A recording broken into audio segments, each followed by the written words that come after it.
बिस्मिल्लाहिर्रहमानिर्रहीम। हेल्थ और हाइजीन के कॉन्टेक्स्ट में we need really much more awareness on sleep. 2/3 of adults throughout all developed nations fail to obtain the recommended 8 hours of nightly sleep. इससे जो फ़र्क पड़ता है, रूटीनली जो स्लीप के डिसऑर्डर्स हैं, less than 6 or 7 hours of sleep demolishes our immune system. Cancer का risk double हो जाता है, अल्जाइमर डिजीज़ के चांसेस बहुत बढ़ जाते हैं. Even moderate reduction, just once per week, disrupts our blood pressures and it really plays with our blood sugar levels. और वो जैसे किसी ऑथर ने कहा था कि a ruffled mind makes a restless sleep. So there's no coincidence कि sleep जो है वो ओबेसिटी को भी इंक्रीज करती है. It's a proven recipe for weight gain in sleep deficient adults and children alike. और उसमें अगर डाइट की कोशिश करें तो it's even more futile because you lose most of your lean body mass then fats. The message is shorten your sleep, shorten your lifespan. That is what the science has proven so far. अब तक जो इंसान कर रहा है sleep पे loss, that is totally without any legitimate gain. Rather, there are huge costs, and WHO has declared it a sleep epidemic worldwide. और उससे बहुत ज़्यादा फिजिकल और मेंटल डिसऑर्डर्स रिलेटेड हैं. अब मेडिकल साइंस अब इस लेवल पे पहुंच गई है कि they started prescribing sleep as a healing process, not sleeping pills. उसको कंफ्यूज ना करें. और lack of sleep, actually there are diseases, उसमें कई सारे सिम्टम्स हैं. It can actually kill. And just to share it with you, the deadliest circumstances इस वक्त दुनिया में सबसे ज़्यादा जो एक्सीडेंट्स हो रहे हैं, my family has also kind of suffered from that. The number one cause, more than the alcohols and the drugs, is loss of sleep.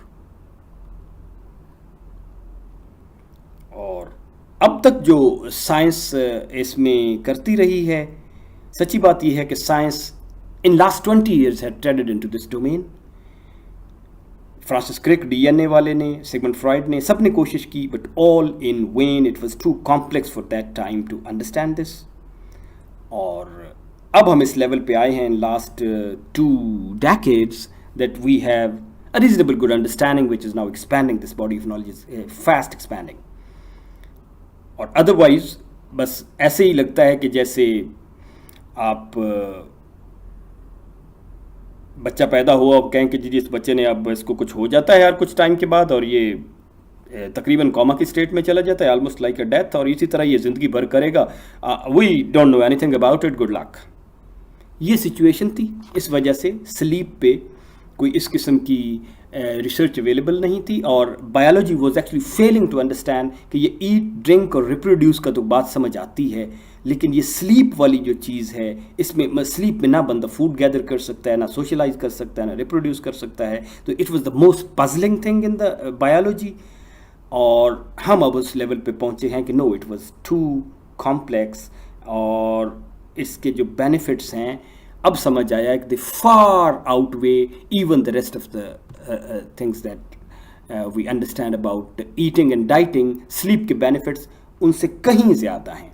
But since it was profoundly complex and very interesting as such, health के लिए बहुत ही ज़्यादा relevant है. जो 20 साल की research में इंसान ने सीखा है वो मैं आपको थोड़ा सा रीड आउट करके बता देता हूँ कि within the brain, sleep enriches the diversity of functions, including our ability to learn, memorize, and make logical decisions and choices. Benevolently servicing our psychological health, sleep recalibrates our emotional brain circuits, allowing us to navigate the next day's social and psychological activity with cool-headed composure. और इसमें जो dream वाला component है उसके, that brings to a virtual reality space in which the brain melds past and present experience, inspiring creativity.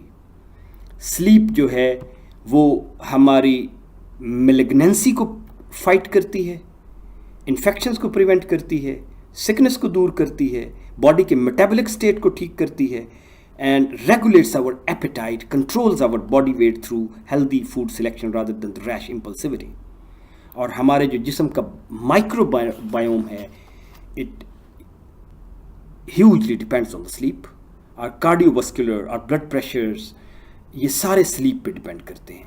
और sleep की जो ये हेल्थ की जो ये ट्रायंगल है, इसमें अगर कोई एक दी मोस्ट इम्पॉर्टेंट लेना हो तो that is which redresses the others as well, that is the sleep. तो हमारा जो क्वेश्चन था ना कि why is sleep good for, ये क्वेश्चन एसेंशियली अब साइंस को पता चला है कि it was a stupid question. ये क्वेश्चन ठीक नहीं है। क्वेश्चन इज, क्या कोई एक भी बायोलॉजिकल फंक्शन है जो स्लीप से फायदा नहीं उठाता? So far the answer is there is not a single function जिसको स्लीप रिड्रेस नहीं करती और इंप्रूव नहीं करती। मैंने ये चीज जो आपको सुनाई है, Matthew Walker, why we sleep is a very interesting book if you get a chance. ये यूसी बर्कली के sleep and neuro imaging lab के डायरेक्टर हैं। इन्होंने लिखी है और पिछले 20 साल की रिसर्च को उन्होंने इसमें कंडेंस किया है और नतीजा ये निकाला है। वो कहते हैं कि sleep is now my obsession. I thought in 2 years I'll be able to make some connection between sleep and health. It is now 20 years and now we have started understanding it. और अब हमें समझ आया कि कोई एक भी body का फंक्शन नहीं है जिसको स्लीप जाके रिफिक्स और रिड्रेस नहीं करती। तो मैं उनका आखिरी पैरा आपको सुनाता हूँ जिसमें वो कह रहे हैं कि in closing I offer a disclaimer. Should you feel drowsy and fall asleep while reading the book, unlike most authors, I will not be disheartened. Indeed, based on the topic and the content of this book, I am actively going to encourage the kind of behavior from you. Knowing what I know about the relationship between sleep and memory, it is the greatest form of flattery for me to know that you, the reader, cannot resist the urge to strengthen and thus remember what I am telling you by falling asleep. So please, feel free to ebb and flow into and out of the consciousness during the entire book. I'll take absolutely no offense. On the contrary, I would be delighted. इस पे हम और lecture करेंगे कि ये book sleep के बारे में हमें एडवाइस क्या करती है। For today, I think this awareness was very necessary. Thank you very much. ونشهد أن لا إله إلا أنت ونستغفرك ونتوب إليك.